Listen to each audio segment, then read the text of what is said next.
రాజశేఖర్ ప్రేరణ మాటలు విని గుండె పగిలే నిజాలను తెలుసుకొని సిద్ధు ప్రేరణని ఒకటి చేసి విజయానంద్కి షాక్ ఇచ్చిన మంజు. అసలు ఇదంతా ఎలా జరగబోతుందనేది ఈ వీడియోలో తెలుసుకుందాం. మొత్తానికి ప్రేరణ అయితే ఇంట్లోకి అడుగు పెట్టడానికి అత్తగారింటికైతే వచ్చేస్తుంది. కానీ మా అమ్మని బాధ పెట్టినందుకు ఇక ఎప్పటికీ కూడా నిన్ను భారీగా ఒప్పుకోను అని సిద్ధు నాకు కనిపించుకో, అసలు నీతో నేను ఎప్పటికీ మాట్లాడను అంటూ చెప్తూ ఉంటాడు. అప్పుడే ప్రేరణ అయితే నువ్వు కట్టిన తాళిని నువ్వే తెంచేసాయి, అప్పుడు వెళ్ళిపోతాను అని సిద్ధు చేతికి తాళినైతే ఇస్తుంది. ఇక సిద్ధు షాక్ అయిపోయి అలా చూస్తూ ఉండిపోతాడు. అప్పుడే అక్కడికి వచ్చిన మంజు అయితే అంటూ ఉంటుంది, చైతీరా ఆ తాళి మీద చైతి అని అంటూ ఉంటుంది మంజు. అప్పుడే ఇక సిద్ధు అయితే షాక్ అవుతాడు. తనేదో తొందరపాట్లో నోరు జారి అనేసింది, తప్పైంది, క్షమాపణ అడుగుతుంది కదా, కట్టిన తాళిని అలా ఎవరైనా తెంపుతారా, తాళికి నువ్వు ఇచ్చే విలువ అదేనా అని అంటూ ఉంటుంది మంజు. మంజు మాటలకి ఒక్కసారే షాక్ అయిపోతూ ఉంటాడు. విజయానంద్ అయితే ఇదేంటి మంజు ఇలా రివర్స్లో మాట్లాడుతుంది అని అనుకుంటూ ఉంటాడు. మంజు అది కాదు మంజు అని అంటూ ఉంటే, మీరు ఆగండి, చూడు తనని నువ్వు ఎలాగ తాళి కట్టినా ఇప్పుడు తను నీ భార్యని తీసుకొని ఇంట్లోకి రా నువ్వు అని అంటూ మంజు అయితే ప్రేరణని ఇంట్లోకి తీసుకురమ్మని సిద్ధుతో చెప్తుంది. కానీ తనని నేను కోడలుగా ఒప్పుకోను, కేవలం నీ భార్యగా మాత్రమే ఇంట్లో ఉంటుంది, తనతో నేను మాట్లాడను అని అంటూ ఉంటుంది మంజు అయితే. అప్పుడే ఇక ప్రేరణ వెళ్ళి మంజు కాళ్ళ మీద పడుతుంది. అప్పుడే ఇక మంజు అయితే వెనక్కి వెళ్ళిపోతుంది తప్ప అసలు కూడా ఆశీర్వదించదు. తరువాత ఇక తన ఆడబొడ్చైన సాహితీ చేత హారతి అయితే ఇప్పిస్తుంది. పేర్లు చెప్పి లోపలికి రావాలని నీకు తెలీదా సాహితీ, పేర్లు చెప్పమని అనాలి నువ్వు అని అంటూ ఉంటుంది. ప్రేరణ అయితే ఇవన్నీ అవసరమా అని సిద్ధు అయితే కోప్పడతాడు. అవసరమే సిద్ధం, అన్ని పద్ధతిగా ఆచారంగా మనం చెయ్యాలి కదా అని అంటూ ఉంటుంది ప్రేరణ అయితే. అప్పుడు ఇక ప్రేరణ అన్న మాటలకి ఇక సిద్ధు అయితే సరే అయితే అని ఇక ఏమీ మాట్లాడలేకపోతాడు. నేను మా ఆయన సిద్ధార్థ వచ్చాము అంటూ ప్రేరణ చెప్తుంది. నేను నా భార్య ప్రేరణ వచ్చానని సిద్ధు అంటారు. ఇక దాంతో ఇంట్లోకి అడుగు పెడుతుంది కోడలుగా. తరువాత ఇక విజయానంద్ అయితే వెళ్ళి మంజుని అడుగుతూ ఉంటాడు, ఏంటి మంజు అసలు నువ్వు ప్రేరణని ఇంట్లోకి రమ్మనడం ఏంటి, నాకేమీ అర్థం కావడం లేదు, నువ్వు కోడలుగా ఒప్పుకోకపోయినా సిద్ధు భారీగా ఒప్పుకున్నావు కదా అని అడుగుతూ ఉంటాడు. అప్పుడే ఇక సిద్ధు అయితే మంజు దగ్గరికి మాట్లాడడానికైతే వస్తాడు. అప్పుడే ఇక వీళ్ళిద్దరి మాటలు వింటూ గుమ్మం దగ్గర ఆగిపోతాడు సిద్ధు.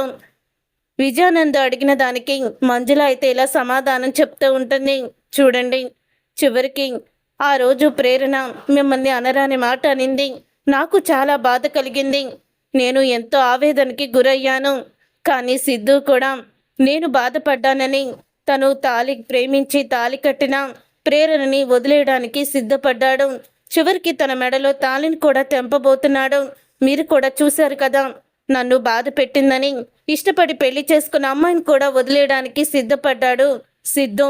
అలాంటి సిద్ధు గురించి నేను ఈ నిర్ణయం తీసుకున్నాను. తను ఇప్పటికీ తనకి ఇష్టమైన ఒక పనిని చేశాడు, అందుకని తను ప్రేమించిన అమ్మాయిని తనకి దూరం చేయడం కరెక్ట్ కాదని నాకు అనిపించింది. అందుకని నేను వాడి పెళ్ళికి ఒప్పుకున్నాను, తనని లోపలికి రానిచ్చాను, అంతే తప్ప కోడలుగా నేను అనుకోవడం లేదు అని అంటూ ఉంటే, ఏంటి మంజు ఇంకా నువ్వు సిద్ధు గురించి ఆలోచిస్తున్నావా అని అంటూ ఉంటే, సిద్ధు గురించి ఆలోచించగా అంటే మీ ఉద్దేశం ఏంటి, సిద్ధు తనకి ఇష్టమైన అమ్మాయి మెడలో తాళి కట్టానని వాడిని వదిలేయమంటారా, పిల్లలు ఎన్నో తప్పులు చేస్తూ ఉంటారు, పెద్దలు క్షమించాలి కదా, అలాగే నా కొడుకుని ఇష్టాన్ని నా ఇష్టంగానే నేను భావిస్తున్నాను, అంతే తప్ప ప్రేరణను మాత్రం కోడలుగా ఒప్పుకోను అని అంటూ ఉంటుంది మంజు అయితే. ఇక మంజు అనేసి అక్కడి నుంచి ఇక వెళ్ళిపోతూ ఉంటాయి. అప్పుడే ఇక సిద్ధు అయితే ఇక మంజుని చూసి మంజుని కౌగిలించుకొని I love you mummy, I love you, నన్ను క్షమించు అని అంటూ ఉంటాడు. అప్పుడే ఇక మంజు కూడా సిద్ధుని క్షమించేస్తుంది. అలాగ మళ్ళీ తల్లి కొడుకులు ఇద్దరు కూడా ఒక్కటైపోతారు. అప్పుడే ఇక విజయానంద్ అయితే అసలు ఈ మంజు ఏం చెప్పింది, నాకు ఒక్క ముక్క కూడా అర్థం కాలేదు, కొడుకు ఇష్టాన్ని లేక కోడలుగా ఒప్పుకున్నాను అంటుందా? ఒప్పుకోలేదని అంటుందా? సిద్ధు భారీగా ఇంట్లోకి అడుగు పెట్టిందంటే ఇక ఎలాగో తను చేస్తుంది కదా. సిద్ధు భారీగా అడుగు పెట్టిందంటే ఖచ్చితంగా కూడా తను కోడలుగా ఒప్పుకున్నట్టే కదా అని అంటూ ఉంటే ఆ మాట విని అప్పుడే ఇంకా ఒక్కసారే షాక్ అయిపోతూ ఉంటాడు విజయానంద్. అయితే అసలు ఈ మంజు ఏం చెప్పిందో కూడా తెలియడం లేదు అని అనుకుంటూ ఉంటాడు. ఇక ఇదంతా ఇలా జరుగుతూ ఉండగా అప్పుడు ఇక మంజు అయితే వంటగదిలోకి వెళ్తుంది. వంటగదిలోకి వెళ్ళేసరికి అప్పుడు ఇక పాలు పొంగిస్తూ ఉంటుంది ప్రేరణ. అయితే నిన్ను వంటగదిలోకి ఎవరు రమ్మని చెప్పారు, వెళ్ళిపోయి ఇక్కడి నుంచి అని అంటూ ఉంటుంది మంజు. అదేంటి అత్తయ్య గారు అలా మాట్లాడుతున్నారు? నేను వెళ్ళిపోవడం ఏంటి? నేను ఎక్కడికి వెళ్ళను, ఇక్కడే ఉంటాను అని అంటూ ఉంటుంది. నిన్ను కేవలం సిద్ధు భారీగానే ఒప్పుకున్నాను తప్ప ఇల్లంతా ఇలా కలదిరగడానికి కాదు, వెళ్ళిక్కడి నుంచి అని అంటూ ఉంటుంది మంజు. అప్పుడే ఇక బాధపడుతూ ఇక ప్రేరణ అయితే అక్కడి నుంచి వెళ్ళిపోతుంది. అలా వెళ్ళిపోయిన తర్వాత అప్పుడు ఇక మంజు అయితే ఇక ప్రేరణ పాయసం చేస్తుందని తెలుసుకుంటుంది. ఒకవేళ దేవుడి దగ్గర దీపం వెలిగించి పాయసం పెట్టాలనుకుందా అని అనుకుంటూ ఉంటుంది మంజు. అప్పుడే సాయితిని పిలిచి ఆ ప్రేరణ పాయసాన్ని మధ్యలోనే వదిలేసి వెళ్ళిపోయింది చెయ్యకుండా, అది పూర్తి చేయమని చెప్పు, రమ్మను అని అంటూ ఉంటుంది మంజు. అప్పుడే సాయితి వెళ్ళి వదిన, నిన్ను అమ్మ పాయసం ఏదో మధ్యలో వదిలేసి వచ్చావంట కదా, వెళ్ళి చేయమంటుంది అని అంటూ ఆనంగాల్ని అప్పుడే ప్రేరణ చాలా ఆనందపడుతూ ఇక ఆ పాయసాన్ని అయితే పూర్తి చేసి దీపం వెలిగించి పాయసాన్ని నైవేద్యంగా పెట్టి ఇంట్లో వాళ్ళందరికీ కూడా పెడుతుంది. కానీ మంజు మాత్రం తినడం, అలాగే సిద్ధు కూడా తినడం. తరువాత ఇక ప్రేరణ అయితే ఉండే కొద్ది వాళ్లే మారుతారని అనుకుంటూ ఉంటుంది. ఇంతలో అక్కడికి ఘన అయితే వస్తాడు. ఇక ఘన వచ్చి ప్రేరణ ఇంట్లో ఉండడం చూసి ఒక్కసారే షాక్ అయిపోతూ ఉంటాడు. ఇక కళ్ళు నులుముకుంటూ ఇది కళా నిజమా అని అనుకుంటూ ఉంటాడు. గణ అయితే ఇది కళా నిజమా అని అనుకుని ఇక గణ అయితే ఇక వెంటనే నువ్విక్కడికి ఎలా వచ్చావు అని అడుగుతూ ఉంటాడు ప్రేరణని. నేను ఎలాగొచ్చానేంటి, పెళ్లి చేసుకున్నాను, ఇంటి కోడలుగా వచ్చాను, దీంట్లో నువ్వు ఆశ్చర్యపోవడానికి ఏముంది అని అడుగుతూ ఉంటుంది ప్రేరణ. అసలు నిన్ను కోడలుగా ఎవరు ఒప్పుకున్నారు? మంజు అంటే నిన్ను కోడలుగా ఒప్పుకుందాం అని అంటూ షాక్ అయిపోతూ ఉంటాడు ఘన. అప్పుడే నువ్వు మళ్ళీ ఎందుకు వచ్చావు అని అడుగుతూ ఉంటుంది మంజు. అయితే గణాన్ని చూసి అది అని తడబడుతూ ఉంటాయి. చూడు, నువ్వు ఇంకొకసారి ఆ వంక ఈ వంక పెట్టుకుని ఇంట్లోకి రావాలని చూస్తే మాత్రం ఊరుకునే ప్రసక్తే లేదు. సెక్యూరిటీ గార్డ్ చేత బయటికి గెంటించాల్సి వస్తుంది. నీకు ఇంటికి సంబంధం లేనప్పుడు మూసుకొని బయటికి వెళ్ళు అని అంటూ ఉంటుంది మంజుల. అయితే అయినా మీరు ఈ ప్రేరణని కోడలుగా ఎలా ఒప్పుకున్నారు అని అడుగుతూ ఉంటాడు ఘన. నేను కోడలుగా ఒప్పుకోలేదు, తను నా కొడుక్కి భార్య మాత్రమే అని అంటూ ఉంటే చాలా బాగా చెప్పారు. అసలు మీ కొడుకుకి భార్య అయినప్పుడు మీకు కోడలుగా కాకుండా ఎలా అవుతుంది మేడం? అయినా ఇలాంటి అని అనగానే చెప్పాను కదా, మాట్లాడుకో, పో ఇక్కడి నుంచి అని అంటూ ఉంటుంది మంజుల. అయితే ఇక ఆ మాట విని గణ అయితే అక్కడి నుంచి చాలా కోపంగా వెళ్ళిపోతాడు. అలా వెళ్ళిపోయిన తర్వాత ఇక ప్రేరణకి ఇందిర అయితే ఫోన్ చేస్తుంది. ఇక ఇందిర ఫోన్ చేసి అంటూ ఉంటుంది, అమ్మ ప్రేరణ అక్కడ ఎలా ఉంది, ఏం జరుగుతుంది అని అడుగుతూ ఉంటే ఇక్కడంతా బాగానే ఉందమ్మా, నేను ఇంట్లోకి వచ్చాను, మా అత్తయ్య గారి ఇంట్లోకి రానిచ్చారు అని అంటూ ప్రేరణ అయితే చెప్తుంది. మరి సిద్ధు బాబుకి కోపం పోయిందా అని అంటూ ఉంటే లేదమ్మా, తనకి కోపం పోలేదు, నా మీద కోపం అలాగే ఉంది. కానీ నేను చేసిన తొందరపాటు పని వల్లే అదంతా కూడా జరిగింది. కొన్ని రోజులకి సిద్ధునే ఒప్పుకుంటాడు నన్ను భార్యగా, అప్పటి వరకు ఓపిక పట్టాలి అని అంటూ ఉంటుంది ప్రేరణ. అయితే ఇక ప్రేరణ అన్న మాటలకి అవునమ్మా, నువ్వు చెప్పింది నిజమే, సిద్ధు బాబు ఎప్పటికైనా మారుతాడు, నిన్ను అర్థం చేసుకుంటాడు, ఇక ఎవ్వరి మాట కూడా నువ్వు పట్టించుకోవద్దు, సంతోషంగా ఉండు అని ప్రేరణ అయితే చెప్తూ ఉంటుంది. తర్వాత ఘన వెళ్ళి ఇంట్లో సామాన్లు బద్దలు కొడతాడు. అది చూసి ఈశ్వరి, రే నీకేమన్నా పిచ్చి పట్టిందేంట్రా, ఇలా సామాన్లు బద్దలు కొడుతున్నావేంటి అని అంటూ ఉంటే, నాకు ఏం చేయాలో అర్థం కావడం లేదు మమ్మీ, ఏం చేయాలో అర్థం కావడం లేదు అని మళ్ళీ మరొక బొమ్మ పగలగొడతాడు. అప్పుడు ఇక రాజశేఖర్ పైనుంచి చూస్తూ ఉంటాడు. రే ఏంట్రా నీ కోపానికి కారణం ఏంటి అని అడుగుతూ ఉంటుంది ఈశ్వరి. ఆ ప్రేరణ ఆ సిద్ధుగాడి ఇంట్లోకి అడుగు పెట్టేసింది. ఆ సిద్ధుని ఆ ప్రేరణని ఆ మంజుల ఇంట్లోకి రానిచ్చింది అని అనంగాల్ని ఒక్కసారి షాక్ అయిపోతూ ఉంటుంది ఈశ్వరి అయితే. ఇక రాజశేఖర్ అయితే చాలా ఆనందపడుతూ ఉంటాడు. ఏంట్రా నువ్వు చెప్పింది? అసలు ఆవిడ ఆ ప్రేరణని కోడలుగా ఒప్పుకొని ఇంట్లోకి ఎలా రానిచ్చింది అని అడుగుతూ ఉంటుంది ఈశ్వరి. తనని కోడలుగా ఒప్పుకోలేదంట, కేవలం తన కొడుకు భార్యగానే ఒప్పుకుందంట అని అంటూ ఉంటాడు ఘన. ఏదైతే ఏమైందిరా, ఏ రాయైతే ఏంది పళ్ళు రాలగొట్టుకోవడానికి అన్నట్టు తను సిద్ధుకి భార్య అయినా తన ఇంటి కోడలే కదా అని అంటూ ఉంటుంది ఈశ్వరి అయితే.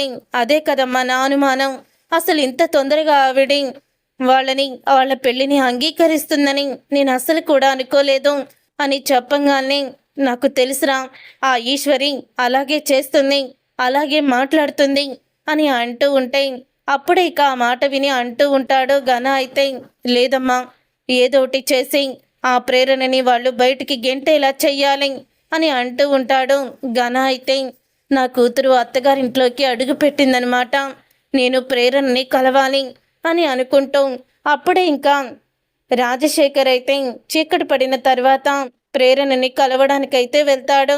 ఇక ప్రేరణకి ఫోన్ చేసి ఒక్కసారి బయటికి రమ్మా, నీతో మాట్లాడాలి అని అంటూ ఉంటాడు. నీతో నాకు మాట్లాడాల్సిన అవసరం లేదు అని ప్రేరణ అంటుంది. రే పెద్దోడా, ఈ నాన్నతో ఒక్కసారి మాట్లాడవారా అని ప్రేమగా అడిగేసరికి అప్పుడే ప్రేరణ బయటికి వస్తుంది. ఈ టైంలో ఈ ప్రేరణ బయటికి వెళ్తుందని ఇక మంజు అయితే గమనించి వెనకాలే వస్తుంది. అప్పుడే ఇక రాజశేఖర్ అయితే ఎలా ఉన్నావమ్మా అని అంటూ ఉంటే, ఎవరు సార్ మీరు, నేను మీకేమవుతానని నన్ను పలకరిస్తున్నారు మీరు అని అడుగుతూ ఉంటుంది ప్రేరణ అయితే. రాజశేఖర్ ప్రేరణ మాటల్ని అంతా కూడా వింటూ ఉంటుంది. మంజుల ఇక వింటూ అలాగా చూస్తూ ఉంటుంది.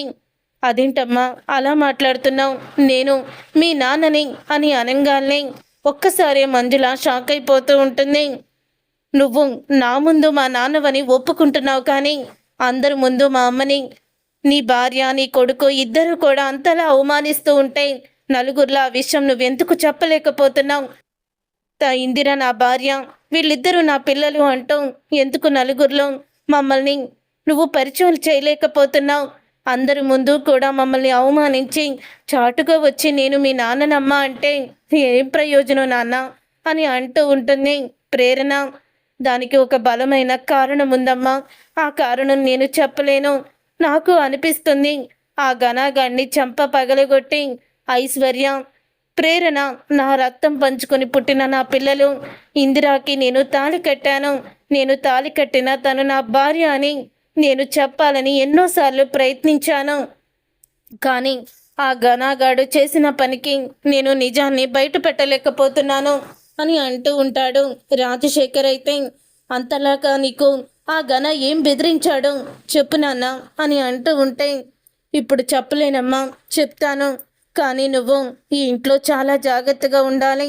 ఆ విజయానందం మామూలు మనిషి కాదు, వాడు ఎంతో దుర్మార్గుడు. మంజుల గారు దేవత, ఆ దేవతని మోసం చేసి ఆ దుర్మార్గుడు పెళ్లి చేసుకున్నాడు. నీకు తెలుసా అమ్మా, నేను ఈ విజయానందం అలాగే సిద్ధు కన్న తండ్రి ముగ్గురం కూడా స్నేహితులము. విజయానందం కంపెనీలో చేసిన కుట్రలు తెలుసుకొని విజయానందని కంపెనీ నుంచి తొలగించాడు సిద్ధు కన్న తండ్రి శరత్. ఆ శరత్ చేసిన పనికి ఈ విజయానంద్ అయితే ఒకరోజు సిద్ధు పుట్టినరోజు నాడే మేము బయలుదేరి వస్తూ ఉంటే కారు ఆపి శరత్ని కత్తితో పొడిచి ఆ నిందని నా మీద వెయ్యాలనుకున్నాడు. కానీ ఆ నింద నా మీద పడితే మీకు అన్యాయం జరుగుతుందని, అప్పుడే నాకు మీ అమ్మతో పెళ్ళయ్యింది, మీ అమ్మ అన్యాయం అయిపోతుందని భయంతో నేనే ఏమీ చెయ్యలేక ఏమీ అనలేక అక్కడి నుంచి పారిపోయానమ్మా అని అంటూ నిజాన్ని బయట పెడతాడు. అప్పుడే అది విని ఒక్కసారి ఒక పక్క ప్రేరణ అలాగే మంజు ఇద్దరు కూడా షాక్ అయిపోతూ ఉంటారు. ఇక ఇద్దరు కూడా షాక్ అయిపోతూ ఉండగా అప్పుడు ఇక మంజు అయితే అంటే ఆ రోజు ప్రేరణ చెప్పింది నిజమే. సిద్ధు కన్న తండ్రిని పొట్టన పెట్టుకున్నాడని విజయానంది తిట్టిన విషయం నిజమేనన్నమాట. నేను ఎంత పెద్ద తప్పు చేశానో. ఆస్తి కోసం విజయానందు నా జీవితాన్నే నాశనం చేశాడు. నా భర్తని చంపేసి నన్ను పెళ్లి చేసుకున్నాడా అని షాక్ అయిపోతూ ఉంటుంది. మంజుల అయితే నువ్వు అతనితో జాగ్రత్తగా ఉండు. సిద్ధు బాబుకి నువ్వు ఈ విషయాలేమీ చెప్పొద్దు. ఈ విషయాలు తెలిసాయని తెలిస్తే ఆ విజయానందు ముందు సిద్ధు బాబుని చంపేస్తాడు. అందుకని ఈ విషయం ఎవ్వరికి కూడా తెలియనివ్వకు అని చెప్పి రాజశేఖర్ వెళ్ళిపోతాడు. అప్పుడే ఇక మంజు ప్రేరణకి కనపడదు. ఇక ప్రేరణ లోపలికి వెళ్ళిపోయాక మంజు గుండె పగిలేలా ఏడుస్తుంది. ఇక ఏడుస్తూ సిద్ధు గతంలో ఇక విజయానంద్ గురించి చెప్పినవన్నీ కూడా గుర్తు చేసుకుంటూ ఉంటాడు. ఎప్పటికప్పుడు సిద్ధు ఆ నీచుడు గురించి చెప్తూనే విన్నాడు. కానీ నేను ఎక్కడా కూడా వినిపించుకోకుండా సిద్ధుని నేను ఎన్నో మాటలు అన్నాను. సిద్ధుకి నేను ఎన్నోసార్లు ఇంట్లో నుంచి పంపించేశాను. నా కొడుకు విషయంలో నేను ఎంత పెద్ద తప్పు చేశాను. ఈ విజయానందు ఆస్తి కోసం నా భర్తని చంపేసి నా ముందు మంచివాళ్ళ నటించి ఆస్తి కోసమని ఇక మా ఇంట్లోకి చొరబడి ఇంత దుర్మార్గంగా నా కొడుకుని నన్ను దూరం చేస్తాడని అస్సలు కూడా అనుకోలేదు. విజయానంద్ నిజం తెలిసిన నిన్ను షూట్ చేసి చంపేయాలి. కానీ నేను అలా చేయను.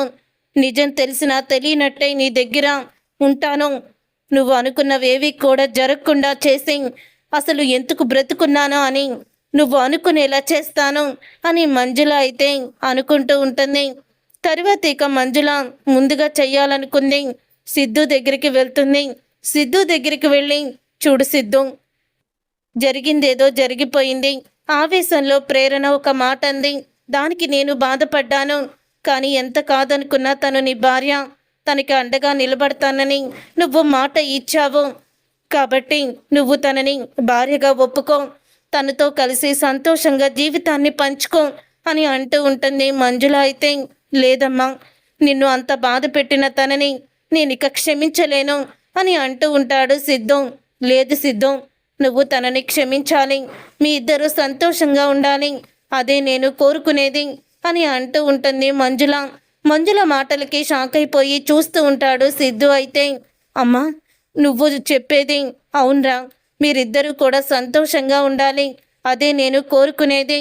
నువ్వు ప్రేరణని భారీగా ఒప్పుకోవాలి అని అంటూ ఉంటే అప్పుడు ఇక అది విని ఇక సిద్ధు అయితే నీ ఆనందం కోసం నేనేదైనా చేస్తానమ్మా, నేనేదైనా చేస్తాను అని అంటూ ఇక తల్లిని దగ్గరికి తీసుకుంటాడు. ఇన్ని రోజులు నిన్ను అర్థం చేసుకోక ఆ దుర్మార్గుడు చెప్పిన మాటలు విని నేనే ఎన్నోసార్లు నిన్ను బాధ పెట్టాను సిద్ధు, నువ్వే నన్ను క్షమించాలి అని మనసులో ఇక అనుకుంటూ ఉంటుంది.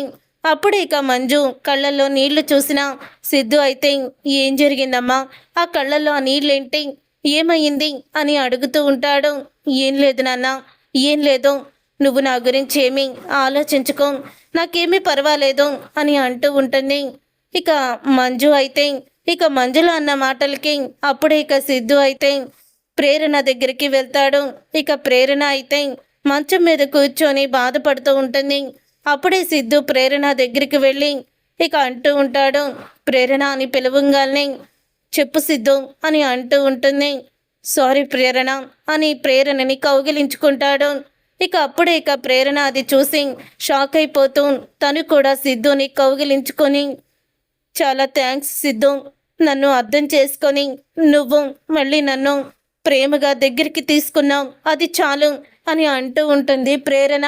అప్పుడు ఇక విజయానంద్ అయితే మంజు మంజు నేను ఇంట్లో ఉండలేకపోతున్నాను, అందుకే ఆఫీస్కి వెళ్తున్నాను అని అంటూ ఉంటే ఈ రోజు నుంచి పవర్ ఆఫ్ చెక్కు పవర్ని అంతా కూడా సిద్ధుకి వచ్చేలాగా నేను చేయిస్తున్నాను. కాబట్టి చెక్కు మీద మీరు సంతకం పెట్టినా అది చెల్లదు, అది మీరు చూసుకోండి అని అంటూ షాకిస్తుంది విజయానంద్కి. మంజుల అయితే అదేంటి మంజు సడన్గా అలాంటి నిర్ణయం తీసుకున్నామని షాక్ అయిపోతూ ఉంటాడు. సిద్ధుని బాధ్యతలన్నీ తీసుకుంటానని చెప్పాడు, అందుకని ఇన్ని రోజులు మీరు ఎంతో కష్టపడ్డారు కదా మా కోసం, మీరు రెస్ట్ తీసుకోండి అంటూ మంజు అయితే షాక్ ఇస్తుంది విజయానంద్కి. చూసారుగా ఫ్రెండ్స్, రాబోయే కథలో ఖచ్చితంగా ఇలాగే జరగబోతుంది. మరి ఇలాగే జరగాలని మీరు కోరుకుంటే తప్పకుండా వీడియోనైతే లైక్ చేయండి. మీరు చేసే ఒక్క లైక్ మాకు ఎంతో మోటివేషన్ ఇస్తుంది.